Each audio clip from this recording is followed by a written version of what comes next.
What's going on, folks? Welcome back to the Bytes podcast. This is a crazy milestone, This is episode 13, and we're practically, if this episode or if this podcast was a kid, it would have gone to freaking middle school, So it's kind of grown up and been a teenager, and so since it's a teen, don't let Drake anywhere in between. Got him.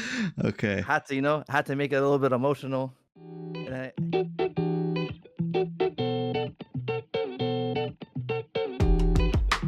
emotional. And That I was good. hit him with the fucking freaking stuff, man. Anyways. That was great. Okay. That was really good. know, You said it was going to be scuffed, but it wasn't as scuffed as it could have Well, been. look. I might be like that Denzel Washington movie or the Tom Hanks movie where he's a pilot and he can't land it, but we land it somehow. Nice. Sully, nice. I feel like there was a movie. Yeah, with Sully, Denzel where Washington. he lands the plane in the water. Yeah, that's Tom Hanks. There was one with Denzel Washington, but he was drunk. I don't remember. I don't know, man. He was drunk flying. Which is crazy. Actually, this is random. Yeah, like, dude, this is what's going on with all these pilots in the plane crashes that are happening lately, man. That's actually That is a good point. that's not even on the docket. I'm just thinking about it. We're talking about landings. I don't know, but anyway. We're gonna get in so much trouble. I hope folks are safe. And I hope this podcast finds you well. Yes, we do as well. Mr. Hadi, do you have any opening statements? Anything you'd like to say at the top of the podcast recording? Aside from just us sharing things, do you have like a statement that you want to yell out to on the top of the mountain? Let the people know. Free Palestine. But other than that, no, nothing else. All right, man. I keep myself for the closing remarks, but okay, we care about the opening here. True. Anyways, man. How was your week? How you been, man? It's been. I asked first. I asked first. Okay, my week sucks. You What? Uno reversal. Yeah. Why does your week suck? I don't know. It's just brother going through stuff. I mean, everybody goes through it. Fair enough. It's that time. No, fair enough. I got you. I be you be taking them showers where you just sitting there. Mm-hmm. You just let the water hit you, and then you're like, me? damn, the water bill is about to pile up because I'm just sitting here like I'm gonna. Anyways. Can't even enjoy your solitude. Yeah, really. It's like, damn, bro, I gotta stop sulking, bro. The bill's about to come up, man. I gotta lock it in, brother. Yeah, you have to take the showers from back home where you just have a bucket and you just constantly dumping on yourself. That's a good one. Anyways, I like that. Or just keep a tub filled and never drain it. Bro, that's disgusting. Man, actually, you just described a jacuzzi, if you think about it. Yeah, that's true, actually, without the bubbles. But I hire a guy to take a bunch of straws and just blow bubbles into the tub while I'm using it. That's crazy, man. Yes, sir. His name is Ahmed Sleem. Aha. Nah, but look, the muscle memory, I was gonna DC from Discord. I was about to hit the button. I was like, nah, I'm out of this conversation. About to scuff the recording. Yes, man. Oh, man. Yeah, man. But what anything new that you have been playing or watching at this moment? So my week was pretty interesting. I had to travel, so I didn't really get to play much when I was traveling for work, but well, rather that means I was confined to the Steam Deck, which isn't a bad thing. I bought it for that reason. But some things that I did play initially are Civ 7 on Steam Deck. Surprisingly runs really well, and it works pretty well. It's just one of those things where as you get further into the game, obviously more things happen. It just slows down a little bit. I played it plugged in because I didn't want it to die. So that is the thing that to think about. And then I also played let me see here, Star of Providence, which is that's what's it called? That's Donkey's new game that he published on his Big Mode Games publishing company. It's pretty cool. I want to play more of it. It's essentially like a little, like that game Asteroid from like the way back when. It's kind of like that, but with like higher fidelity graphics, and like it's more of a bullet hell dodging type thing. But it's pretty cool. I like it. So you're like a little spaceship essentially. Yeah, exactly. Okay. Exactly. Yeah, it was on sale, it was like $13. So I was like, oh, let me pick it up and play it, see how it is. It's really good. I want to play more of it to see what other opinion I could build on it, but it's pretty good. Before and then while I was on this trip, Hades 2 released a new update called the War Song update, So that's kind of what I've been sinking a lot of my time into. It's pretty cool. More content, obviously, more weapons and all that stuff. I'm really excited for the full release. I do think it'll happen this year because they said, hey, we have two major content patches and then probably full release. This is one of those two. So we'll see where we go from here. So they need to release. I've just been waiting out, Dude, it's just so because good. like I it's one of those things where it's like I'm very much like I'm a momentum kind of a gamer where like if I'm in the mood for something, I will enjoy it much more while I'm playing it. Like it's and I think it's like, which is part of the reason why I think art is subjective, or gaming and experiences are subjective, because like if you're hyped, like it's like if you're hyped up to play something, like for example back in the day when it was like, yo, I'm gonna forge a doctor's note because Modern Warfare 2 just came out. And then it's like, yo, I'll play Modern Warfare 2. It's not the same as like, oh, I got it like 3 weeks after launch. Yeah, Just, fair enough. So that's how I feel like with Hades. But Yeah. I guess a quick question. Do you feel like Civ on the Steam Deck felt good?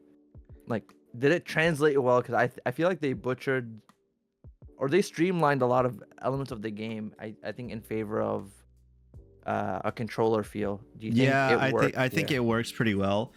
But the thing is, for me personally, I want to play this game on PC with like mouse, keyboard, all that stuff. So I think there are something that doesn't work better for controller.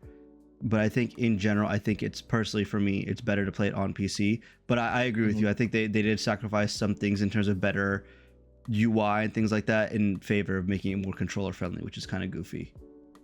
Yeah, because they also streamlined the technology and civic trees and things like that, just so that I think you're also working with a lot less clutter. So I guess we'll see how it pans out with the subsequent updates and things like that. Yeah. And then I think I might have cut you off, but yeah. No, you're good. What else? Yeah. Then I also played. Let me see here. I played Astrobot before I left, which was great, very fun, fantastic as always. Still trying to get through it. I'm on the Chameleon Galaxy, so about third, or I think I have a third left, but we'll see. And I also played. So this one, I watched Severance. I watched season 2, episode 4. It's pretty good. Man just made his own. He's like, I know what happens at Lumen. Yeah, I know. They're trying to silence me. Egan. Yeah. No, Severance is obviously amazing. If you guys have not seen it, get on it right now. And that's all I'll say about it. And then I also played. So this one was interesting. I played Avowed. I downloaded it because I was like, oh, I've been wanting to try it out. Let's see what it's about. It's on Game Pass, so I'm not paying for it technically. Very interesting game in the sense that like it's not amazing, but it's not bad. It's very much just like a safe Skyrim-like game. I'm about an hour and a half, I think, into it, and it's not a bad game, but I don't know if it's worth the full price at this point in time. I'm still playing more of it. I think it's one of those games where you have to play a little bit more past the beginning section to get like the true feel of it, because like the beginning part of it, you're so limited with your stamina and all that stuff, you know? So and you're probably not seeing like the cooler places to explore. Exactly. I feel like this game is like leans on the exploration aspect. So exactly. I have it downloaded, but I haven't tried it yet. So you're not gonna like it, but it's gonna. Wait, why? It's like a worse Skyrim. In a sense that okay, Skyrim. The biggest thing about Skyrim is that the true openness and like open worldness and like how the world interacts with Skyrim, like that's the fun part about Skyrim, right?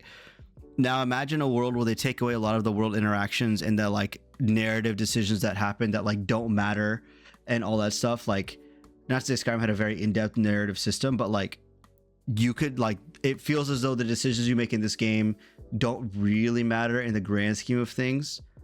And I think it plays. Man is saying this 1 hour into the game. Hour and a half. No, sorry. Yeah. Sorry, I'm pulling your leg. No. But I guess okay. Yeah. Okay? Two questions. Are there a buttload of loading screens? No, not at the moment. All right, bro. See, better than Skyrim. Does the combat feel janky? Yes, actually, it does not feel good. Oh my god, damn, bro, how did you do it? It does not feel great. Oblivion Obsidian Studios, But it good could just be god. me. It could be that thing that I said earlier where it's like, oh, because I'm starting so like because I'm starting, with like crap stats, it could get better the more I level up. So we'll see. I do want to play more of it before I have like a fully formed opinion on it, and I want to try. Maybe it gets better. So we'll see how that goes, I guess. Maybe we can just do that for the next It's Gas on Game Pass, because Yeah, I mean it's there. Yeah. could do. But yeah, what'd you do? What'd you play? Anything interesting? Anything worthy of talking about? I put too much time into Civ. Actually, I played like 2 full games. Oh, Which wow. Okay. I've racked up. How many hours do I you don't know have in how this much. game? I don't know. I'm not logged into Steam right now, but I'm gonna ballpark 25 hours. Whoa, Let me see. dude. Actually, let me see. Let's live react. Okay, 22.8 hours. Okay, that's Yeah, almost as much as me, but that's still like an insane because you weren't like feeling it at first. What happened? Yeah.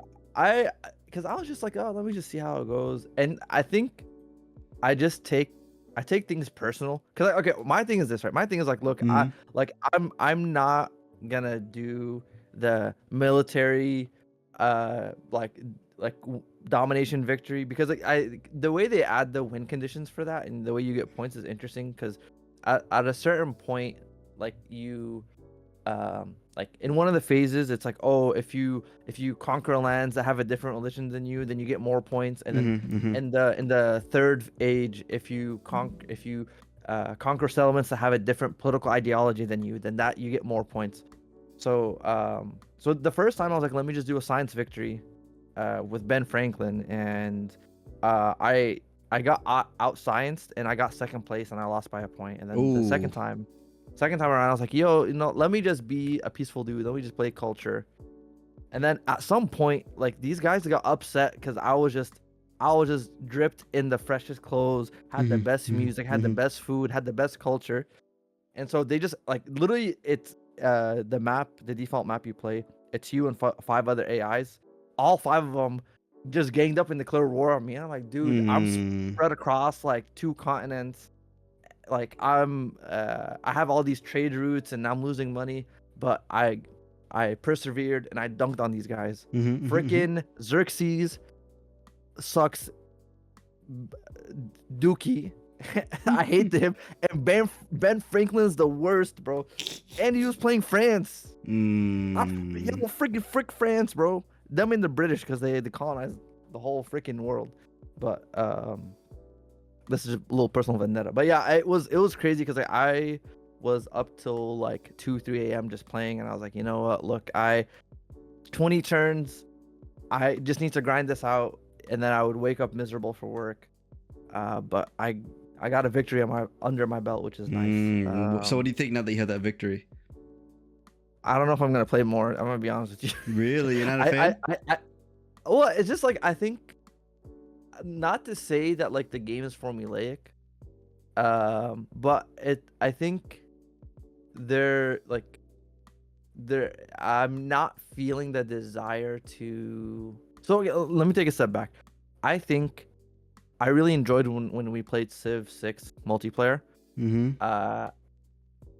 But I think the way the game is currently structured and how a lot of the elements are streamlined, and like you can't build specific like victory paths as easily as you can before. Like, Mm-hmm. so in the past, you could get like a science bonus because you're near a mountain or near an ocean. Right. Like, I feel like those are like super limited now, and you have to like spec into it, versus like, oh, I found a building here, let me kind of like lean into that. Mm-hmm. So that plus like not having governors and not having like great people that add like stat boosts or like specific attributes, Mm-hmm. kind of like, I don't want to say dulls the game down, but it removes some X factor that you had in the past, right? Where there you would get some in variability that kind of changes the games, and I would make multiplayer fresh, because I remember when we played multiplayer, it was like, yo, I see I see Headies running, gunning for science. So, oh my God, he's getting Albert Einstein. He's getting like um, Ibn Sina. He's getting like all these like historical scientists, and they're giving him boosts. It's like, okay, now it's either I lean into science as well and steal that from him, or I counter lean and like I'm gonna go into art and get Da Vinci and get Van Gogh and all these other people, you know. So I kind of miss having that. So we'll see. Because like they are updating this frequently. Last patch was on the 12th. So I mean, things could change. With also like notoriously Civ gets better, and they release like a huge content like drop with like the first DLC. So we'll see how that goes. But aside from that, I went and jumped back into Valheim. Why? That was kind of random. So I so the crew that I used to play Marvel Rivals with, like we all kind of like, I'm not really feeling Rivals anymore. And so they're like, well, let's just find another multiplayer game or like game that we can all play together, and that one ended up being Valheim. Nice. So okay. and for folks that don't know, Valheim is a like if you describe it, honestly, it's much more of a feels game, because on paper it's like I've played it. I love Valheim. It's really fun. Yeah, I mean, not you. I'm talking to the people. Sorry. The whole point of this podcast is us talking to the people, man. What the heck? Oh yeah, I played Valheim. Next one. Let's go. Let's go. Podcast over. Yeah. Oh, closing remarks. Yeah. No. So Valheim, if for folks that don't know, is like a low poly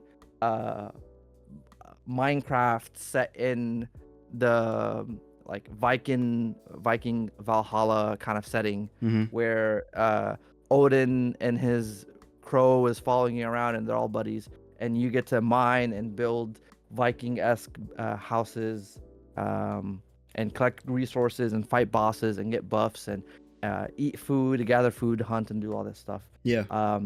It's like on paper it just sounds so lame, but it's very vibey, man.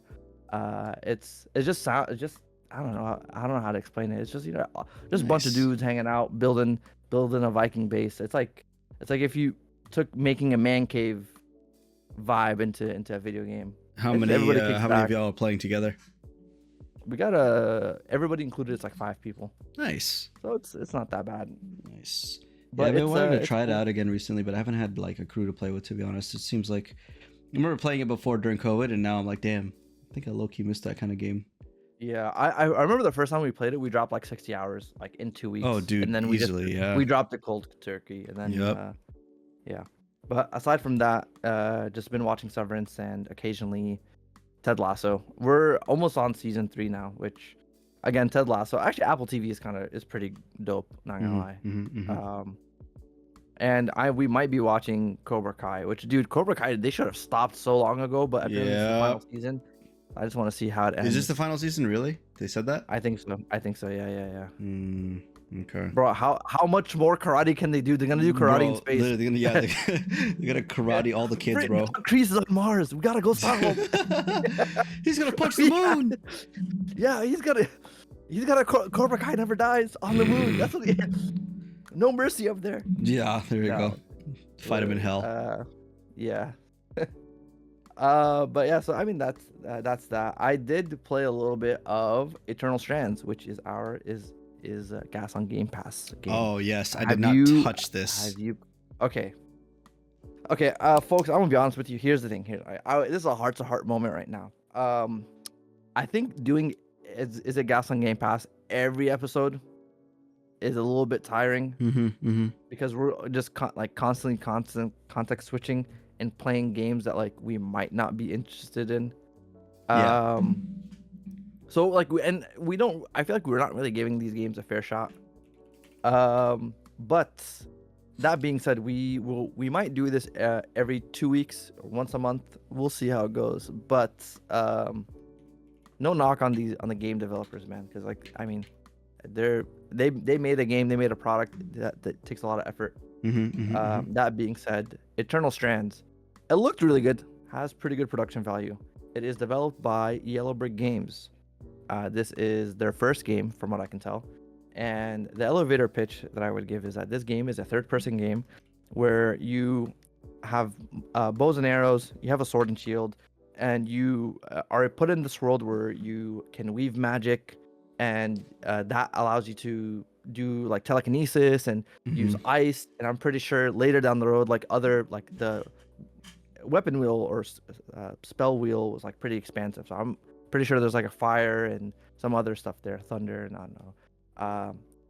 But when I played this, I felt like they like threw the lore at you pretty heavy, Interesting. which like I got told like, oh, here's this magic war, and then now there's a veil of where like there's a like uncharted, like there's like a zoned off area where the like the magic weave is like too out of control, and you need to zip in and zip out. Like I don't know, there was like so much going on. I was like, dude, I don't know what, like this is a little too Hmm. much for me to take in. Yeah. And then it's like some of the stuff, like some of the settings and the words, like like proper nouns felt a little too generic. They're like, oh my god, the veil, the weave, the this, and I was like, okay, it sounds like like, again, I suck at writing, I suck at reading, I suck at English, so I can't sit here and critique heavily on this. I'm just saying from an experience standpoint, I'm like, okay, it felt like it had like a placeholder name. Yeah. But some of the combat felt a little jank. I was playing on a control mouse and keyboard. You think But it's better on controller? I would assume so. I feel like third person games are better usually on controller. Hmm. But like I got through it and I was like, it wasn't for me. Maybe I was having a rough day. Yeah. But it does have vibes of like Breath of the Wild, and a little bit of Shadow of the Colossus, because like, I've seen like you fight like giant monsters and you can climb on things. So like this could be like a good Venn diagram style of game that covers a lot of things for a lot of folks. But yeah, it wasn't for me, unfortunately. Hmm. And I'm not really gonna give it a gas or not gas on Game Pass. It's just like because it's not a certified stinker. But it's just one of those things where I was like, man, I'm not gonna punch on somebody just because like like if I'm not feeling like eating a burger, then why am I pulling up to a burger spot? I think it's kind of this. Hmm. But yeah, and I think that's what I got to say on the situation. I think we're probably, given that Avowed is out, we're probably gonna just try that out and play it. But yeah, are you looking forward to play Avowed, or? I mean, you're already into it, but are you excited to play more of it, or are you just like it's there? Yeah, I do want to play more of it just to like make sure I give it its due diligence. Mm, Yeah, I mean, I am excited to play more of it just to see. I want to do. I typically don't do this with games like this, but I'm doing a magic build just to try it out. mm. Um, so we can see how that goes. You're To be not doing honest, a stealth archer? That's insane. no, I Everybody does legitimately that. thought about it, but oh man, I want to try something else. That's usually for context. That's usually the meme in Elder Scrolls games. It's like, oh, you let me do a brute force warrior that double fist swords, and everybody just ends up being a stealth archer. But yeah, but let's pivot over to something not so stealthy. Oh yeah. Yes. So it became very public that the Marvel Rivals dev team in the U.S. Got fired. Yes. Which was, I remember this happened, and I literally just dropped the link in our friends group chat. I was like, dude, I was like, this is crazy enough that like I usually, like when there's things happening, we're like, okay, maybe we can chat about it on the podcast. But I was like, dude, I'm just gonna drop the link. I was like, guys, what the hell? This is crazy. So for a bit of context, NetEase came out and they basically said, we made the difficult decision to adjust Marvel Rivals development team structure so that it's more organized and to optimize the development efficiency for the game. This resulted in a reduction of the design team in Seattle, which was part of the larger global design function. And they essentially said, "Oh, we appreciate the work and the recognition." And later it came out, it said that the U.S. team was under a dozen folks. So I think it's not like core development, but I would assume this is probably like their bread and butter people that like made like some of the design choices for like maps and gameplay design and things like that. So which is kind of crazy to see that they just kind of like, I don't want to make the joke of like, oh, they got Thanos or something. but Mhm. like it's like, but it just sort of happened randomly. Like I think even the U.S. team didn't know about this. Yeah, I Um, think it's one of those things where like it's a very unfortunate like situation. I think so. From what I understand, I think NetEase has done this in the past with different mm, games. It's a big conglomerate, so I'm not surprised that mm, this, mm. excuse me, that this happened. So, I mean, I wish those devs the best, obviously, but like, it's just really strange. Like, I don't know, it's just like a weird thing to do. Maybe like it is a supports team, like you said. So I don't know. I mean, what do you think? Like, is that part of it? Because I feel like if it's a team of 6 people, I wonder what kind of work they would be doing that's like super valuable, you know? Yeah, it was like, yeah, it sounds like it was a, like, because I know like Bungie had a foothold in Seattle, and like there's a couple of game studios here, so like they probably just found like people that knew how to make, like, that have worked on games. But I think from their perspective, because like they have, if they're doing most of their development in China, it might just Mm, be kind of like, oh, like let's just reduce like overhead costs. Initially, like I was like, oh, like I put down in the notes. I was like, okay, is this like a get rich scheme where they just like made the game and then just yank everything out of it? yeah. Or is this because of like the Trump tariffs? Like, look what's going on. Um, but I think there's like a new story that came out that the CEO of NetEase didn't even want to make Marvel Rivals with the licensed characters. He's like, God, I don't want to pay the fee. So it seems Mm, like there's like this feeling of, oh, well, we made the game, like can we just reduce costs somehow? yeah. Because like they have to go against Tencent and Miyo. What's the freaking MiHoYo. honking star? Yeah, and Genshin publisher. So which I think like they're just trying to reduce their number, like the bare minimum of what it needs to keep the game going, I guess, right? Like, Yeah, maybe. which kind of sucks. It does suck, yeah. Yeah. Well, we'll see. Maybe there's like a, yeah, until we know like what their like what's the word? Until we know what their rules were specifically, like I don't know if there's like we're ever gonna get like a full like, oh, this was a bad idea, this was a good idea, like this, or this is just part of it. You know, like it could have been truly that they were just overhead, but I would Yeah. doubt it. But we'll see if Yeah, it's something more crazy. comes from it. Like, yeah, like, it's crazy because like the dude, like apparently the guy was like the CEO has canceled a lot of projects internally in NetEase games that Mm-hmm. they might not even have a game to release in 2025. Mm. So this appears to be kind of like a general cost cutting move across the board. Not like, I don't think anything specific, but Hmm. I don't know, man. It seems like it's crazy too, because like this happened right around when they released the mid-season update, um, and are showing off like the Human Torch and the Thing. Well, it's being So I dubbed don't know. the Blizzard sandwich. I don't know if you've heard this, where the idea is that Blizzard, whenever they would release bad news about the company, or Oh, bad news would come out about the company, they would release a character, they would release something like just to like stint the blow. If that makes sense. oh, dude, that's crazy because I think, no, that makes sense, but like they must have been like sitting on this for a while then. Because it's not like you woke up, he's like, all right guys, drop the new season, and then also boot these guys. Oh yeah, no, it's definitely a planned thing here. Yeah, yeah. But But yeah. yeah, so yeah.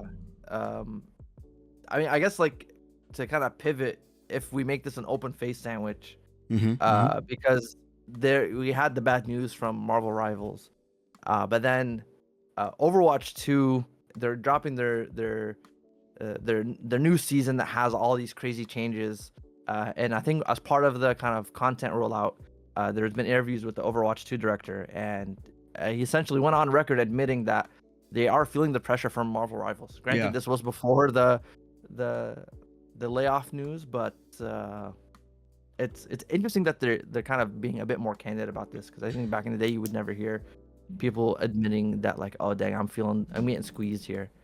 I think Overwatch 2 is in a position where like there's no sense in like kidding themselves, and there's no sense in like them saying no, we're not, and it's like, okay, but you guys just did 6v6, you guys just did, you know, loot Mm-hmm. boxes back, you guys just did everything, hero bans. Like, it's a lot of stuff that the fan base has been asking for a long time. And I think Mm-hmm. it's one of those things where this new update that's come out has really like pushed players to go towards Overwatch 2 again for like whatever brief amount of time there is. So I think in the sense that like them using this update to bring players back, I think it makes sense. But Mm-hmm. it's, so the quote from this guy, he's saying, it's really great to see a game kind of take a different direction with some of the things you've looked at before, but also we think it's forcing function to our team. This is no longer about playing it safe, and I really think that seasons 15 and 16 are us not playing it safe, but really it's a forcing function to execute, and for a team of super passionate craftspeople, that's like music to our ears. I think that mentality is good, right? I think that mentality, the idea that competition breeds innovation and competition breeds like, it's funny because in this instance specifically, it's a competition breeds, oh, let's just listen to what people actually want and kind of go for that, you know? Because they Yeah, yeah. explicitly said like, hey, hero bans don't work. We don't want, like, 66 doesn't work. And yet here they are bringing that back. And I know we talked about that last time and that we don't have to go back into that specific story, but it's just like, it's interesting to see all these changes now that they're like, oh shoot, like our lunch is Mm-hmm. getting taken, you know? Yeah, yeah, yeah. Do you think that like so I guess two things. Do you think that does Overwatch have a fighting chance, or do you think it's like, oh, they're knocked out on the late on the mat right now? I don't think they're knocked out. I think Overwatch does have a little bit of a chance simply because just like Blizzard's willing to pump money into this thing, or rather, I guess Activision, Xbox at this point, Microsoft is willing to pump money into this to make sure it works properly. And like, you know, they're trying everything they can. They're like reneging on a lot of what they said was not going to happen. They're just bringing it back. So I don't think it's dead on arrival. I do think it does have to fight an uphill battle because Marvel Rivals is still in its infancy and it's only going to get better. Overwatch 2 has been out for like a while, you know, Yeah. and Rivals is able to pump out characters way faster than Overwatch 2 is. So Mm-hmm. we'll see where that goes, if that makes sense. Yeah, yeah. Because they probably have a pipeline like already to like because, one, I think character creation is probably easier because the like concept art and all that stuff is like kind of like the way a character kind of functions like already exists, right? Like it's like Mhm. if they wanted to add Deadpool, well, okay, well, you kind of know sort of how Deadpool would play. He's a guy with a katana and a sword and guns, right? Like Yeah. you don't have to kind of come up with a new character. And I don't know, it's interesting to see how Activision and Blizzard kind of pivot moving forward, but you never know, man. It's maybe just the raw gambling might get folks back with the loot boxes. Well, yeah, but it's Uh, also the question is now, is it Activision Blizzard making these decisions or Xbox, right? yeah, And yeah. if it's Xbox, you know, there's been some interesting stuff from, you know, Phil Spencer and all this stuff. I don't know if you've seen the news on this, but Yeah, yeah. so it's interesting. So I think Phil Spencer, I think, went on a couple of interviews, and like he a couple of good tidbits kind of came out, right? Which the first one, essentially, Phil Spencer, this Xbox CEO, basically came out and said, please don't do any more live service games. Mm-hmm. Which is kind of funny because we were just talking about Overwatch, but I Yep. think it's sort of that the trend of new games becoming live service. Mm-hmm. And essentially, you're saying that Game Pass gives gives feasibility for developers and publishers to make games that have a beginning, middle, and end. Right. So specifically with the Xbox Showcase, Phil Spencer was saying, "Hey, we have all these games. They have a beginning, middle, and um, and he didn't want to see every game turn into a big live service game because the developers themselves don't want that, right? And that's not always the best way to tell a story, or to kind of provide a business model for a specific game, Right. right? And essentially, he was kind of saying like the great thing about Game Pass is that it's able to sort of subsidize single player games, right? So let's say in the case of like Indiana Jones, like you might not pay the $60, but you might get Game Pass for Indiana Jones, and then you see on the horizon, oh man, Avowed's coming out, and then you subscribe and then play some games in the middle until Avowed comes out, and then you play that. So I think that's sort of the mindset that they have. So I guess in your opinion, Honey, do you think this changes the view that you have of Phil and Xbox? And possibly do you think that this could prop up traditional games and prevent them from falling over to like the flood of live service? Brief pause. I thought you said honey, and I was like, hee, but then I realized you said my name, so it's not as exciting. Wait, is this in the recording? Did you pause? This is in the recording. That's great. We're rolling with it. Oh, I said, yeah, no, it's in the recording. Don't worry. Okay. Yeah, no, I think this idea, I think this mentality is good that he's like, hey, none of this live service stuff, but I think it's a little responsive to how Sony is redoing their entire structure, right? I think that this quote, while it's a good quote that he said this and all this stuff, and I do agree with the mentality of like the Indiana Jones and Avowed, you can just try it out, play it. Like we're doing it, we're trying out playing it because we have Game Pass.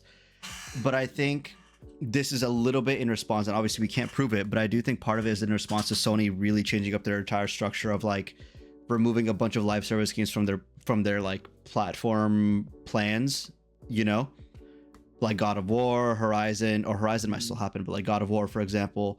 So I think him saying this is like an easy dub, and I think it's a good dub. It just matters on execution, right? Like how much money they're going to pump into Overwatch, how much money they're going to pump into like Halo Infinite. I guess Infinite's kind of sunsetted, but like what's the next Halo going to look like? Is it going to follow that same live service model? So I think only time will tell.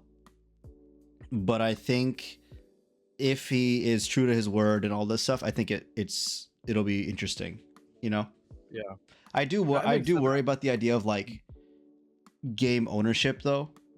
You know what I'm saying? Like I feel like this, like I do think that game ownership might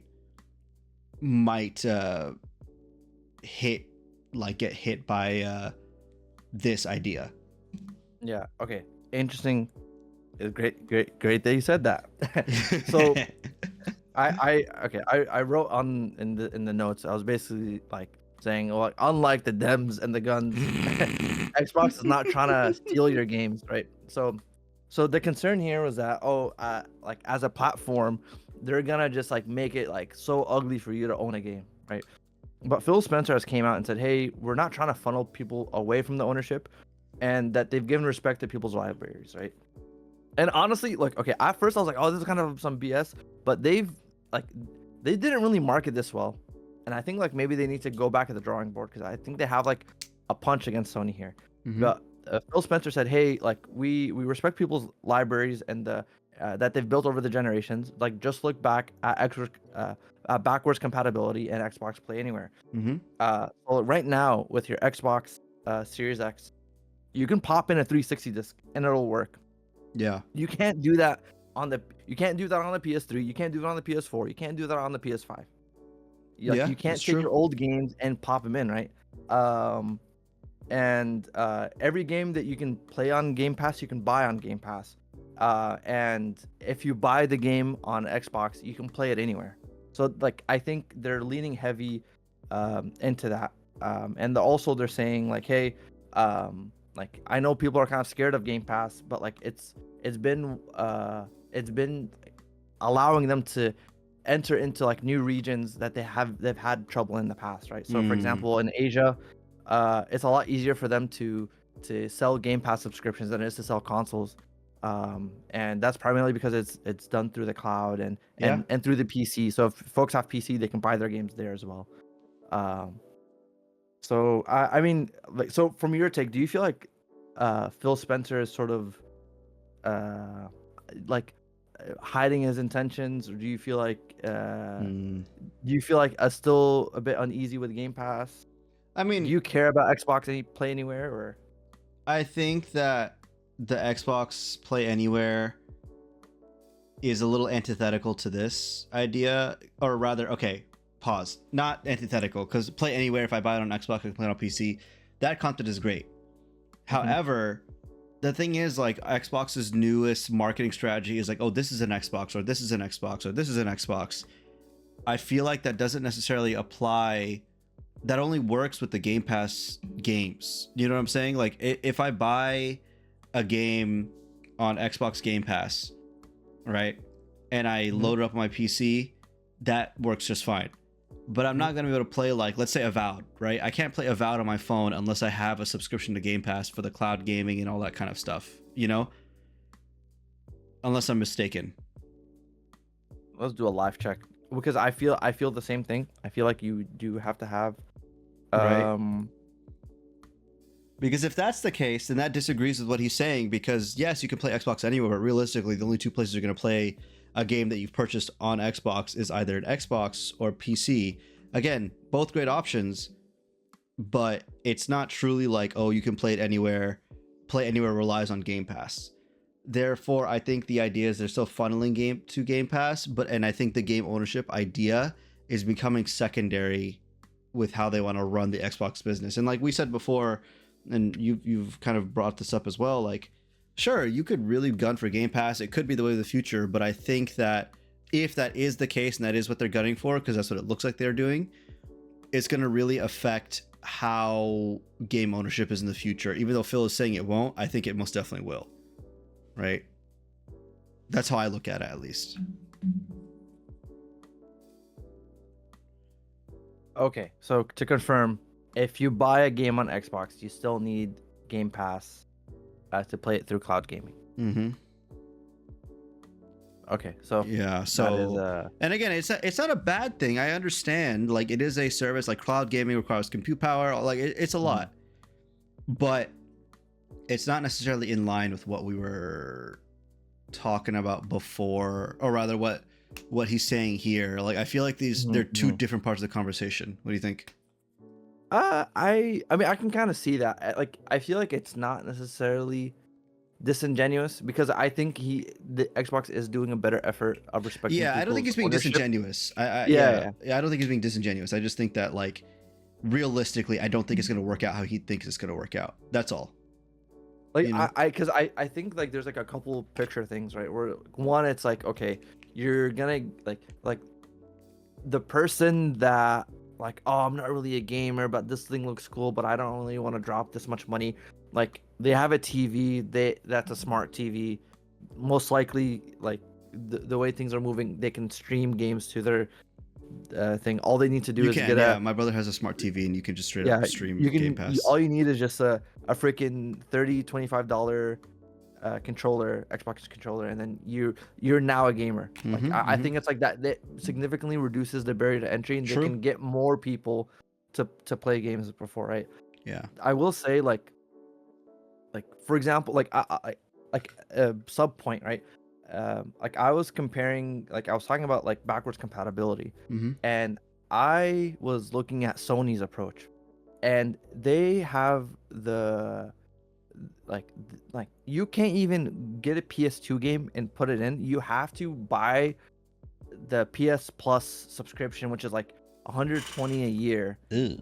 And that's the only way that you can play older games. And I was like, and I got nostalgic after playing Astrobot, and I was like, man, I really want to revisit like this character and that character's game. And then I go and, oh, I have to pay this much to get it, and it's not even to own, it's just to emulate it. It's like, okay, that's kind of stupid, right? Yep.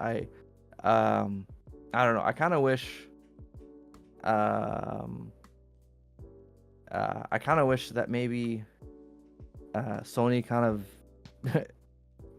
like takes a look at this, because I also, like, Xbox needs to do a better job of, like, propping this up, because but then I was also thinking, I was like, oh, like, we're in the era of, like, everybody wanting to make remakes. Right. What's the optics of, guys, just play your old games? And it's like, damn it, dude, we're supposed to remake this one. Yeah. We have games at home. Yeah. Well, I don't know. Like, I think Xbox is trying to become, and it's going to sound weird at first, but hear me out. I think Xbox is trying to weirdly become Steam, where if I buy a Steam game and I buy a Steam game, boom, I have it on my Steam Deck, easy, or any laptop, as long as I download Steam. You know what I'm saying? Like, yeah. Steam is a digital platform, and of course, technically, you're not actually owning the game. It's like whatever, but it it's different. You know, Mhm. I feel like Steam does a good job of like, oh, it truly is play anywhere if you have a computer. That's it. And technically Yeah. Game Pass is the same thing too, but I think Game Pass is trying to jump in on that market. Oh, why not buy this game instead of on Steam on the Xbox Game Pass like market, or the Xbox market, and that way if you have an Xbox you can play on your Xbox. It's like, okay, well, one, if I don't have an Xbox, it doesn't fit, right? Mhm. But if you do have an Xbox and you want to play on PC, this works really well. But I do think that's like a very small niche group of people when it comes to gaming, Mhm. Mhm. you know? Yeah, that's a fair point. We'll see how it plays out. I think now that I think they're sort of hitting their stride. We'll see how things go. And I mean, I think if Avowed sounds like a decent game, with Indiana Jones being like if the last two games that they made are pretty great, and it seems like they're gonna have a pretty good year moving forward. But then considering that these games are no longer necessarily exclusives, so the last interview that they had with Phil Spencer, they asked him like, hey, like, what are your thoughts about, like, what is your strategy moving forward? And Phil Spencer basically said, I am no longer interested in trying to move all of the consumer bases away from where they were onto Xbox. So this kind of Interesting. goes back into what we're talking about, like the no redlining on games. And he basically said, hey, I'd love to make money for all the games that we ship. Obviously, like, you'll make more money if people buy it on the Xbox platform, Mhm. because there's like a platform fee of like 30%, which is like crazy to think about. Yeah. Um, Well, Steam has a crazy one as well. yeah, I think Steam was like 20% or 15% or something like that. But like but 30% basically, like, if you're buying $70 game, 30% goes to the platform. And so uh and then Phil was basically saying like, well, we don't really want to lift and shift people anymore, because people are already in their ecosystems of like PlayStation and Nintendo, maybe because they have built the library there, or their friends are there, or Mhm. they like the controller, or what, like, people kind of are kind of tied to an identity in that sense, right? Yeah. And they're kind of more invested now, like, kind of, you can kind of see where they're coming from, is that putting their games on other platforms, and at least grabbing that 70%, because in a way Microsoft is like, with they're the, like, own the subsidiaries, or I guess like the developers and the publishers, so they kind of eat the rest of the 70% that's available. Hmm. um so do you think that this is moving the needle for you, or do you think possibly is this like a big brain move to kind of force Sony in like in a situation that Epic did to Apple, with when they did the whole Fortnite on iPhone, um Chicago. Like, for a quick context, uh there was a lawsuit between Epic Games and Apple, where on any app purchases done on the iOS platform, they eat like a 20% fee. Mhm. So if you're buying microtransactions or V-Bucks, they're gonna be 20% more, because they need to overcome that platform fee. Um, so there's this whole lawsuit that went out, and I think it landed on the EU, where they said, hey, you have to allow third-party app stores on iOS. Do you think Microsoft is trying to do that onto Sony? No. Damn. Okay. I think Bro, I uh had I had the red yarn all over my room, bro. I had it. You see, he said this thing here, no, I don't and think he was so. wearing a blue shoe, I think they and can he. try and like really try to be like, oh well, we want to go everywhere, but Sony doesn't. Like, Sony's like, who gives a shit? Like, the thing is, Sony is ultimately coming out on top on this. They're never going to allow Game Pass on their system because it takes away from PS Plus, right? Realistically.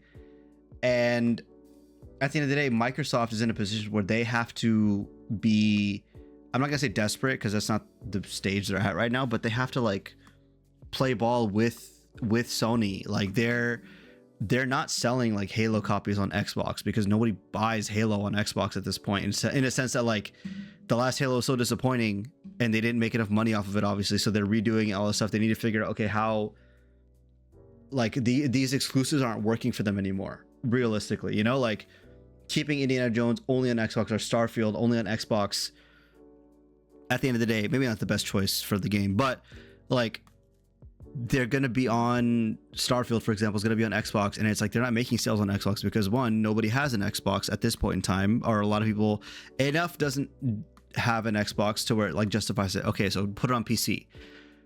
Why would I buy it on Xbox? Why not just buy it on Steam? Which is what I did. I bought it on Steam when I bought that game, right? Steam is a better platform, so why not? And then they're okay, yeah, what's up? No, I was gonna say because like I think they're building that branch out. Like I think they're laying the foundation now. Like, and I hate to be the guys just wait, but like I think they're sort of setting it up like where like like if they come out with a handheld, if they come out with a handheld and that like runs some Xbox OS it's like a Xbox Lite, it's like some folks might be incentivized to kind of move away at that point. I think they're kind of laying it out there so that it might be easier for people to switch. I see what you're saying, but it's one of those things where the only reason, realistically, if I'm a consumer who's like smart with their money, whatever, and I have money for one console or I have money for one ecosystem, whatever, I have the option of Xbox, which is putting all their stuff everywhere anyways on, you know, PS5, Nintendo, PC. But they have Game Pass, you know, I could technically play that anywhere, but it's a subscription service. Okay, fair enough, right? Good points. I'm not saying that the subscription service makes it bad. Xbox Game Pass is a fantastic service. There's Nintendo. Nintendo. They have very gatekept, like, you know, limited games, and only certain things, not certain things can come to it. They never let their games off the platform, which makes sense. I think Nintendo's its own bubble. I wouldn't even personally consider it in this discussion. There's PC, right? Which gets the benefit of Game Pass and does eventually get the benefit of PS5 games. And I understand the approach I'm taking is a little cynical, but I truly believe like this is the best way. This is how it's going to turn out. And then there's PS5, Sony, which, yes, they have a lot of blunders, but they get the benefits of Xbox releasing their games on PS5. They get the benefits of Sony exclusive releasing on their system. They get the benefit of, like, you know, ideally having their own, or not ideally, but they do have their own catalog of games that you can pay a same subscription for.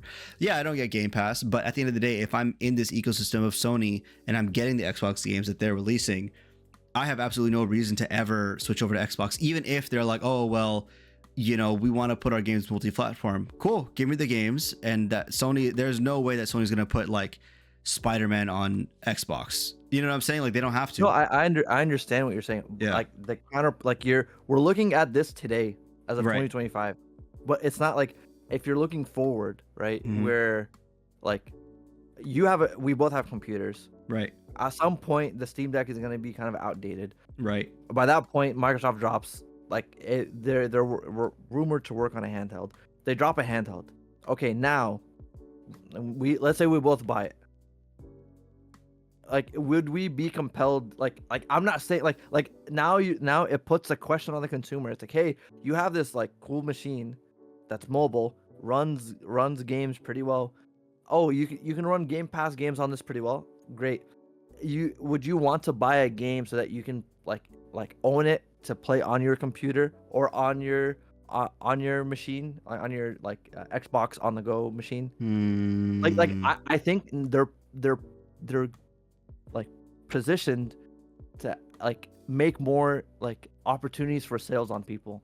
I think is like how I'm viewing it, right? The thing is, like, is this machine like because they reality, they right? don't necessarily have to play against the home console, right? They can have a home console offering that just basically says, hey, like, it's like, you know how Apple's like, oh, you open a web browser, it's on the same, you go to Safari, it's the same on the Chrome, it's the same on the iPad, same on the phone, same on the MacBook.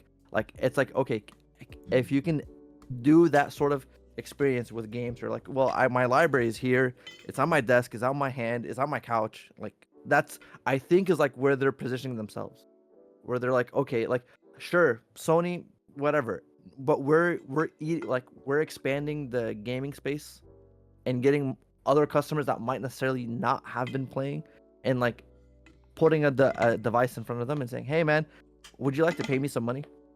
Which I would think say is this. like Yeah, I get what you're saying. In this reality, is this machine only an Xbox machine, or can I run any, like, you know what I'm saying? Like, can I boot up Steam games on it if I wanted to? I don't know. I mean, if they do boot up Steam games, that'd be crazy because like a direct competitor. But I like let's just say it's like a Xbox Mobile, right? Like Hmm. it's like imagine you have like a Series X, like this, like the UI software, bam, and now it's in your hands. Like I'm not I saying the think performance, the but idea like is it cool, but I don't think it's a big enough subsection of people to move the needle in a significant way. Mobile gaming is great, and I think mobile gaming has its uses, and I think mobile gaming is definitely something that is here to stay. I think it's ultimately extremely supplemental, right?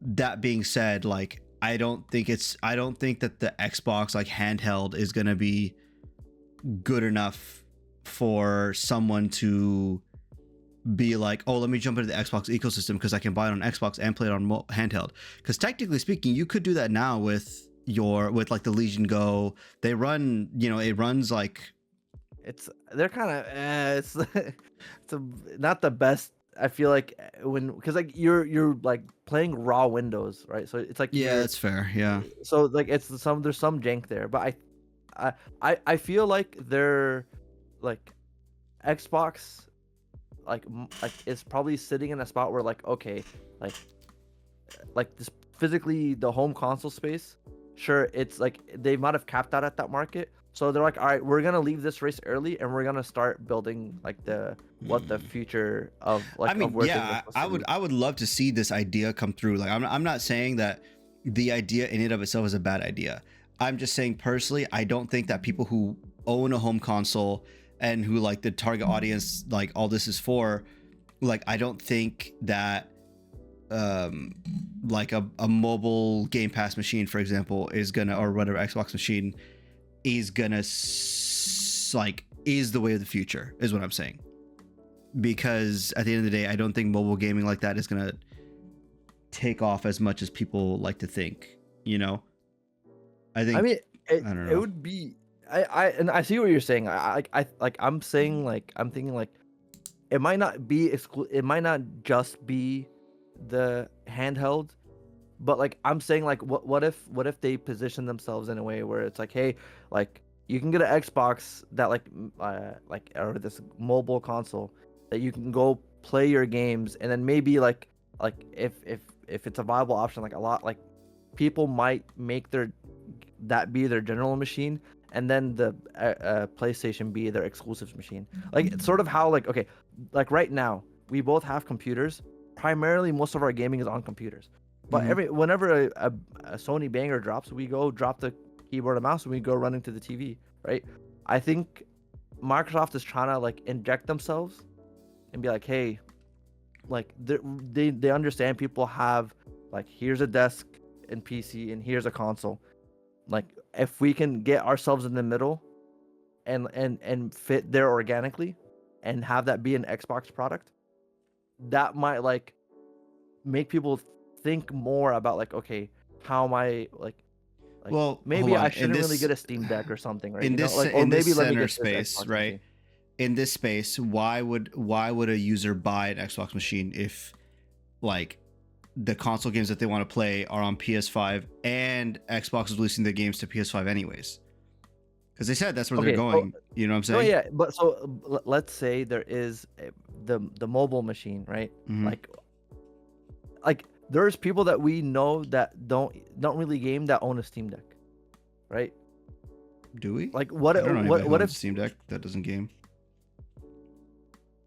I'll ping you afterwards, Yeah. but like uh like if like there's folks that get like that have the Steam Deck.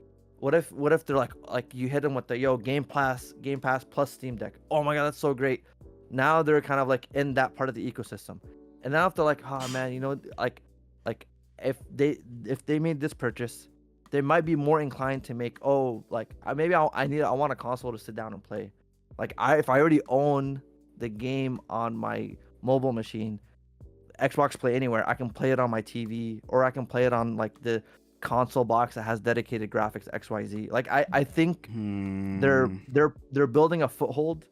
Like I feel like I'm a bootlicker at this point, but I'm just saying like I can sort of see the vision I see the of what vision. they have, Yeah. but like it's like they have to nail this is what I'm like I'm not saying, oh dude, they're like I'm not trying to be like, oh god, people are such idiots, you're crossing them out so early. It's like, no dude, like like they've stumbled down the mountain, and they're standing up now, and now the question is like, okay, how are they going to recover, like, I don't. Yeah. No. I moving see what you're forward? saying. It is a path, but I think you're relying, not you specifically, but I'm saying that this idea is relying on too many variables of people being like, oh well, I don't really need a console. Let me buy a mobile console because that's what I want.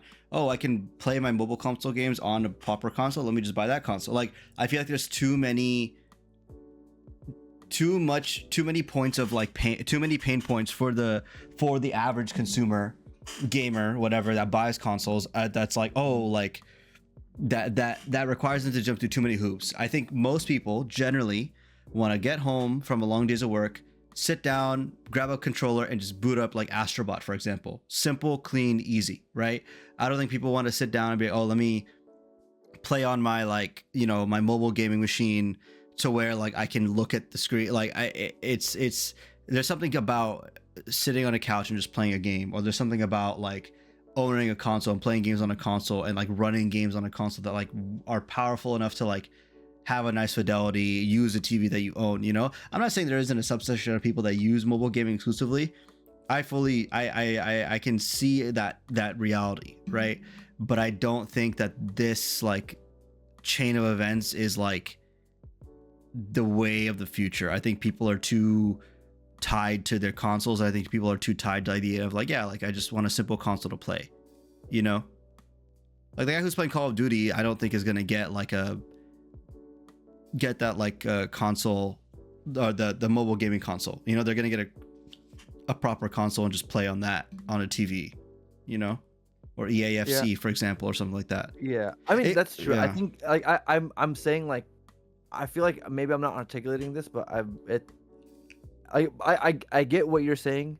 I think it's the Uber point. I guess what I was making was that they're expanding them. They're probably trying to expand the market in a way that like isn't being addressed at the moment. So Yeah. that might Yeah. like if since they're the ones kind of like they're sort of building the infrastructure, and then when they release this new thing, it might be a place where it's like a lot of things, like a lot of like it might be a quick user base to jump onto it, and then they can like leverage that for the home console moving forward. You know what I'm saying? Yeah, Like fair it enough.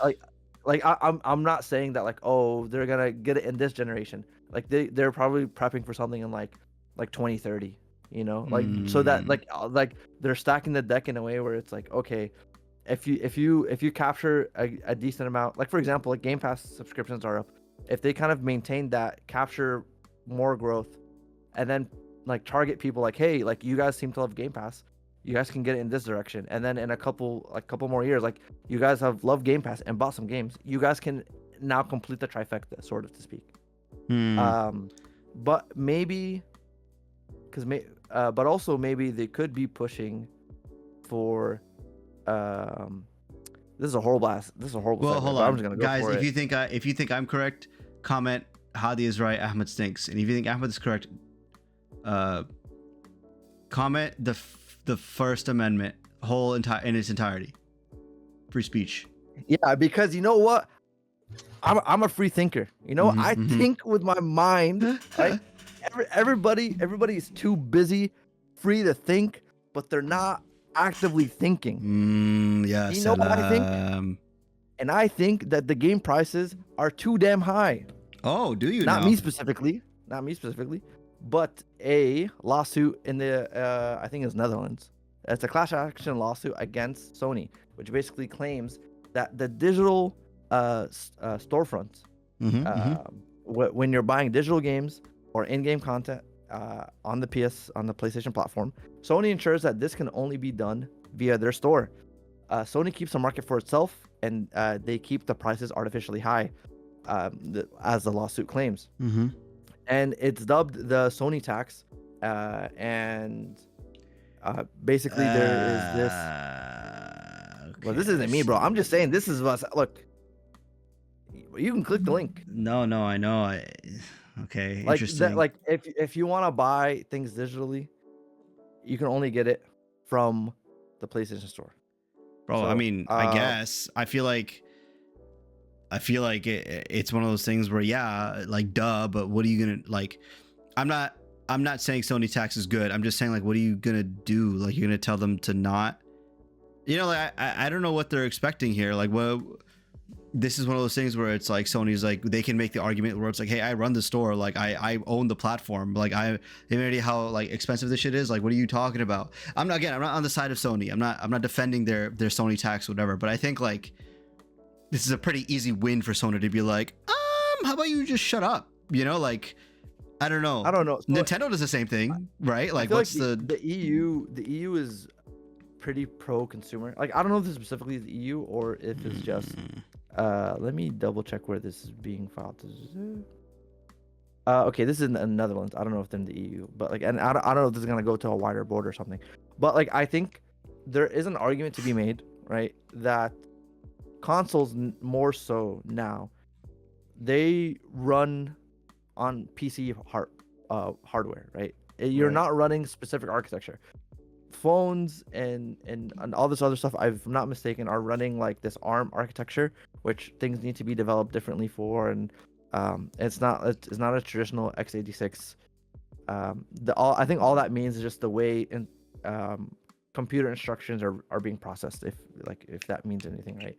So like someone can go today, like imagine you are on Windows, and the Right. only way you can buy something is through the Windows Store, right? Right. You can't go buy a key from Costco, I'm thinking about taxes right now, obviously, because I'm thinking about getting freaking TurboTax from Office Depot or Costco. Imagine you log in and you're like, no, Windows Store only, and you can't do that, and they're the only shop in town.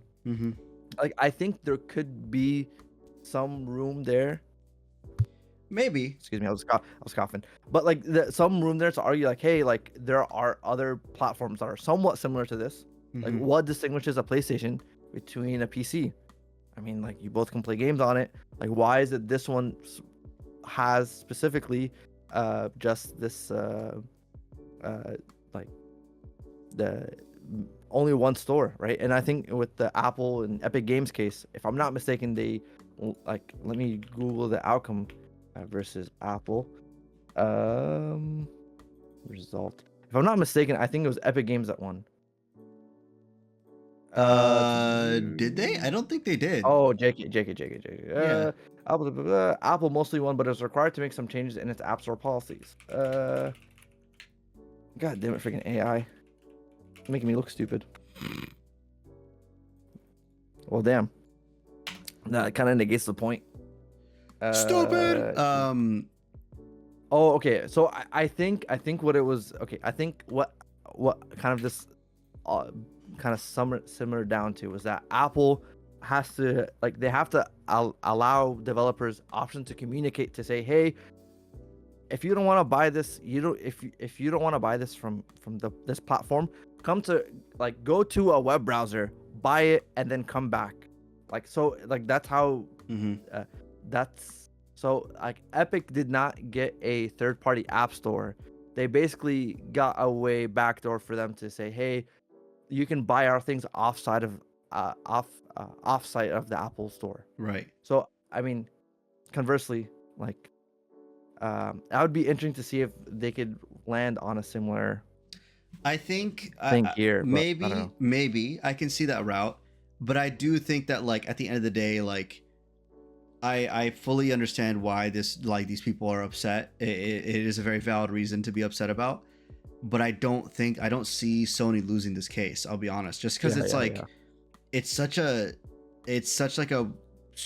like a thing where they're like, dude, like, we made the platform, like, you don't have to sell your game on our platform, you can sell it somewhere else. And obviously that's not very doable, right? That's not very viable. But at the end of the day, like, that's just the cost of, like, their wanting to work with their platform, if that makes sense. I don't know. Yeah. Like again, I'm It's not justifying it, but it's just a hard reality, you know. yeah. No, it's like if you want to sell cookies at a like marketplace, you have to buy like a table at the stand kind of thing, you know. Yeah, exactly. I get because it's like, oh, I facilitated this whole thing. How you're gonna undercut me? I totally get that. But hopefully, you know, this whole Listen, let me quote tell you, right? unquote Sony Sony tax needs get it. their money. Okay, they need the money because they need this like tax to go through. They need to be able to charge people what they want. Because these next couple of games that are rumored to come out, bro, they Bro, got. this man stole my fucking I segue, did. bro. It's gonna cost a lot of money. It's gonna cost a lot of money. It's all I'm saying. It's all I am saying. You know? You don't think so? Okay, say more then. Okay, I will. Listen. Listen. All right. Double rumor. Rumored Batman Beyond game, and it's also rumored to be a Sony exclusive. We talked about this a little bit last week, to where, maybe not last week, but we talked about the idea of like, oh dude, like basically like this next Batman game is gonna be like sick, whatever it is, whatever it might be, it's gonna be something interesting. And we threw around the idea like, what if it was a like Batman Beyond type game? And I said, oh, and we both said like, dude, that would be kind of cool, but Warner Bros. Recently scrapped that idea in a movie, so we'll see if they actually do it here. All that to, you know, leads us to here, where it's like, this is a big game of essentially telephone, where WB is, you know, they need something, they need a win, they need something that's like really good. They know that Batman is a successful game franchise, so they need to cash in on that. But the rumor is, what's happening is that this will be set in the Batman Beyond universe, and it'll be a PS exclusive. The leaker who leaked this, his name is Ignis, and an Xbox era editor both claimed this idea. What do you think? I mean, I would be down for this idea of a Batman Beyond game. I'm not down for the PS exclusive, but I don't know. I don't know if that's gonna actually happen, to be honest. Yeah, this is like a heavy grain of salt. Mm-hmm. The one Heavy thing I will rumor. say is that, yeah, the one thing I will say is that this is sort of kind of up Sony's track record, in the sense that, like, after, like, I think there was a point where Street Fighter was like mad, like, Capcom was mad struggling, and basically, I think Sony like helped fund Street Fighter 6, or sorry, Street Fighter 5. Interesting. And Okay. so like if I'm not mistaken, like I need to Google this to fact check. Street Fighter 5 Sony support. But so like there is a record of Sony kind of stepping in and like kind of saving projects, kind of similar to how Bayonetta was like it was like dead and gone, and then Nintendo of all people kind of comes in and is like, yo, pay, we're gonna actually like bankroll Bayonetta and then move the whole series onto the Nintendo and Wii systems, right? So yeah, okay, so I did Google it. Yeah, so Street Fighter 5 did get outside like funding from Sony. Okay. So like, if this is like, this could be the case here as well, where like, hey man, they see WB struggling, licking their wounds, they could bankroll this possibly. Or not really bankroll it, but like kind of like help development costs and then throw that to be an exclusive. I don't know, man. Like do you feel like this is something feasible or not feasible, or does it bring you joy? The idea, yeah, I don't know at this point. Like, I don't know. I like the idea of this game. I like what I'm hearing about it, whatever, like conceptually, but we just have to wait and see. I don't trust WB with anything at this point until it's actually like announced. I think that's my grain of salt with it, to be honest, you know. Yeah, fair. Yeah, But because this also could just be a lot of Sony ponies hyping it up. you know what it could also be, right? Mm. It could be wokeness Woke and DEI. Yeah. Oh my god, dude. So this story is crazy. GameStop, well, it's not crazy, but it's just stupid. GameStop selling Canadian and French operations as CEO laments wokeness and DEI. which is so goofy. Like CEO Ryan Cohen posted on X earlier in the day that the two business arms were for sale, adding high taxes, liberalism, socialism, progressivism, wokeness, and DEI included at no additional cost if you buy today. I think he's just upset that GameStop isn't doing well, and he's like, it has to be the wokeness. It has to be the Muslims, brother. That's what it is. They're ruining the country. They're ruining our games, you know? Yeah, I mean, like, because like COVID era, this dude's stock went crazy. Now COVID is done, and then Biden left, and then his stock is not doing so hot. This dude is fuming. Let's see what the current stock price is. $26. Let's see. Let's see. All-time high. All-time high was. God dang! Did they do a split or something? All-time high was $81. I think they did do a split. Yeah. So if you look from peak, that's like 700%. Which is crazy, man. It's yeah, all I mean, that I don't know. carb, Do you think that like the death of these kind of stores is just inevitable? I don't know. It's tough. Cause like I'll be honest, like I still like walking into a Best Buy.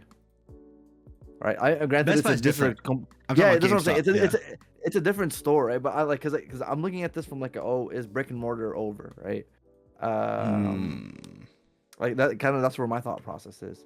But GameStop, I feel like part of it is I'm upset that I walk in and the dude's like, oh, I'll give you $10 for the game, and it's like, bro, this game came out last week. The model isn't great, and also they started selling like a lot of like Funko Pop stuff.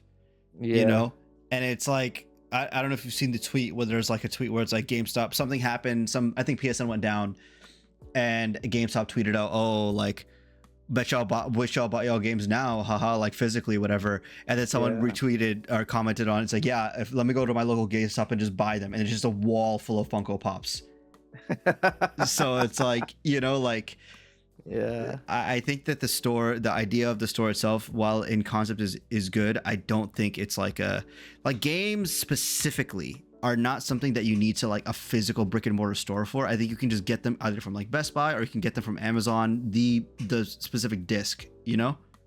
But that might just be me. I don't want to take away from anyone who's like a heavy GameStop fan, I guess. I don't know. Yeah. I mean, like, honestly, I think what they should have done is convert it into like a card shop. Cause then like I would assume God, that no, like, please, none of this shit like again. there's a decent overlap, right? Yeah. Cause so like you want to have a reason for the store existing.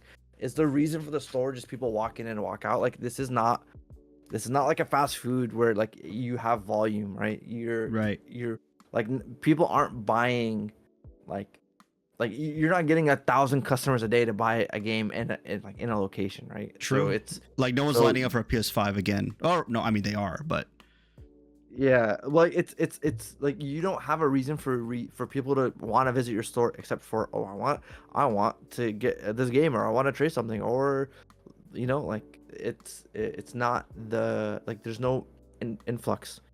So if they have a reason, like if they turn it into like a gaming cafe, okay, maybe you can have people just come over there and play games or something, like pay some money. Like that could be an option. Like I think that was being discussed before in the past, but I think they're still stuck in the previous business model. They probably need to find some wiggle room to do that. And outside of that, I don't know, man. It's because like I might just like I don't mind waiting to get the game the next day. Honestly, I don't need midnight release anymore. So yeah, no, fair enough. I actually just pre-ordered Split Fiction. I'm gonna play it on PS5. Oh, funny! I pre-ordered that as well. So yeah, so we can see how this goes. Yeah. But yeah, I don't know. I guess we'll see how this goes. And like last story of the day, and I added this on here because I think it's really interesting that essentially League of Legends is on this weird downward spiral. I don't know if you saw this, but essentially they recently removed this thing called Hex chests, which is their free loot boxes that you can get things from and all that stuff. People were like, okay, why would you do that? Like, whatever. But the saving grace was that at least we have honor capsules and all that stuff. Until recently, they actually just decided to remove that as well. Take a step. What are honor capsules? Sorry, good point. Honor capsules are what League of Legends rewards players with for having good like mental in the game. You're not flaming your teammates, you don't get reported, and things like that. So you accumulate honor until you hit honor levels 1, 2, and 3. 1 being the lowest, 2, and then 3 in subsequent tiers. You get really good rewards from it, things like that. Just a quick thing. So depending on how you interact with players, at the end of the game, it'll give you a screen saying like, "Hey, oh, yes, correct. I forgot about this. Here's all the players that you played with. Like, was this guy helpful? Was this guy a leader? Was this guy friendly?" And then you just give them like a heart, and then the number of hearts you get bumps up your honor level, and then like once you hit a certain threshold, it gives you like this capsule that has like crazy loot. Right. So there was conversation where people did suggest there's a streamer named Kadrio, and he had a good interesting point where he's like, listen, don't remove Hex chests, instead maybe put it behind honor like capsules or honor like level, to where you're incentivized to play well, you're incentivized to be a good person, you're incentivized to not be toxic on this game. Very interesting solution. I don't know if it's practical, but I think the idea was neat. And then League turns around and does this, where they remove the entire Orb honor capsule system. And I'm really confused as to why they would do this one specifically, because this, you're rewarding good gameplay, you're rewarding good behavior. Mm-hmm. But now it's like there's no reason to not be toxic besides getting banned. You know what I'm saying? Yeah. It's crazy because I remember they spent so much money on like the psychology aspect of this, where it's like, oh, how do you make people behave a certain way, right? Like how do you like reinforce good behavior? And so like they did all of this research, and I think that's how they landed on, okay, you give people like the opportunities to like because it's very easy to fly off the handle and like yell at teammates and be like a bad teammate, but then it's not as easy to kind of like hold your tongue and all that stuff. No, like yeah, but I from more of a like showcasing, oh, that this player was good, right? Like for example, like if you play Counter-Strike, you have to actively go right click a person's name and like and do that, like give them rewards or accolades or recognition. Like and League like puts a smack dab in your face, makes it all like colorful and like nice to do, and now you can give multiple like thumbs up to like multiple people on the team. So it's like it makes it easier to like also be like a bad teammate, but also like recognize good teammates, right? And because I think part of it is like when you play games, there's like a level of hostage situation where it's like it's a 5v5 game, and then one of your teammates is like, oh my god, this thing sucks, blah blah blah. And then the other four teammates are just like looking at this one guy like, oh my god, this dude sucks, this dude's crazy. And then at the end of it, people kind of huddle. It's like, hey man, like you really kept your cool. Like to the remaining 4 teammates, they can kind of like, hey man, you're pretty cool. Hey, I like to play with you again. Let's add each other. We can hop in. Now it's like you're kind of you're like, okay, like remove the bad apple. Now let's play with the good people. Now it's like, okay, if there's no benefit or bonus for doing that, it's like, oh, like why even engage with the system more, you know? Yep. I don't know. I'm curious to see what's gonna happen with this game. I think that the league is just gonna get more toxic. It seems like they're just trying to like, I don't know. I don't know if it's they were really hurting from Arcane and they just did not expect the money to flow. Like they did not get the money that they wanted. So now they're like, hey, we need to like pump this thing for cash, you know? I don't know. We'll find out, I guess. I genuinely don't understand their mentality behind these decisions. And obviously the player base is upset as they would be. So I'm definitely not playing again. Maybe it's like some like I don't. This is again armchair speculation, right? Because like Mhm. we're seeing changes happening to Rivals, and like NetEase is a Chinese company. Riot Games, maker of League of Legends, is either partially or fully owned by Tencent, which is another Chinese company. Like, is there like some is something if there is there some squeezing factor in the market that's making these companies and developers react a certain way that they're like, well, like we need to get our books ready, we need to get more money. Are they gonna face? Are they like getting ready to face like some tariff thing where they're like, yo, get the books right? Or are Chinese investors wanting to see more performance? So they're like, okay, throw this away, like be lean, like get as much money as you Mm, can, kind of thing. I don't know, right? Because it's interesting to see that both these two companies are doing this. yeah, Granted, like a company and then a subsidiary, so it's like, I don't know, man. Maybe. it's a good point. That is a very good point. That is it. We'll see. Yeah, we'll see where this goes. Do you have anything else you want to say about League of Legends, your first love before we hit closing remarks? Not really. I'm not really itching to play, but I feel like it's honestly we have a certain friend group that like when we lock in, we lock in and we play. So maybe if we touch base, we'll end up playing again. So Yeah, but that being said, I don't really have much. Um, fair enough. but for closing remarks on episode 13, um, everybody just spam Hadi's wrong. Just cause, bro, this man, he's just saying all this stuff that's not correct, and he does not Well, believe in Phil Spencer. I don't How can you not say believe that? in him. I just am a little skeptical. Is all. That's all. That's all it is. And they were, you know what? They were also skeptical of putting people on the moon. And where are we? Not on the moon, brother. Remember, we just figured it out last time. That's a flat disc. We talked about it. And yet here you are. You're not a believer in your own truths. Man, see, it's because I knew you were a sheep. You would believe whatever I told you. Okay, you've never even heard about the moon being flat. No, That's never. the first time you've heard of that. Yeah, because I trust you, right? And I love you. Yeah, you see, now you're a sheep.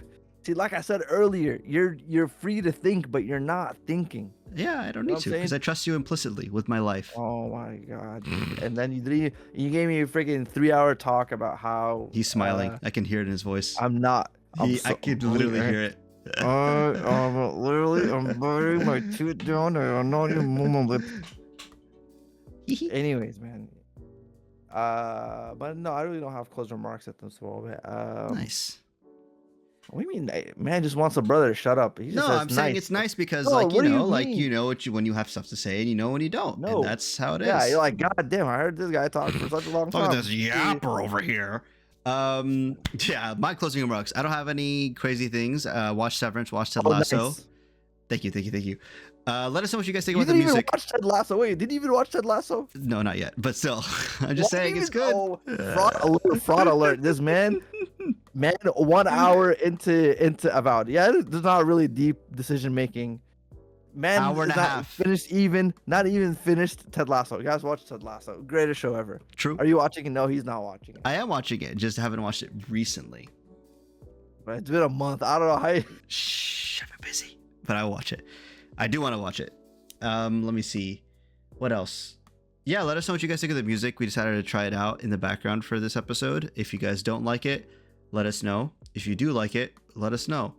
And if you have a sheep named Paul, also let us know, because that would be pretty neat. Yeah. If you're in the wintertime, let us know. No, don't tell us that. I don't care about that. No, I had to let it snow. Oh. All right, bro. All right, and that concludes the episode. We need to figure out a name for this. Thanks. Bye, guys.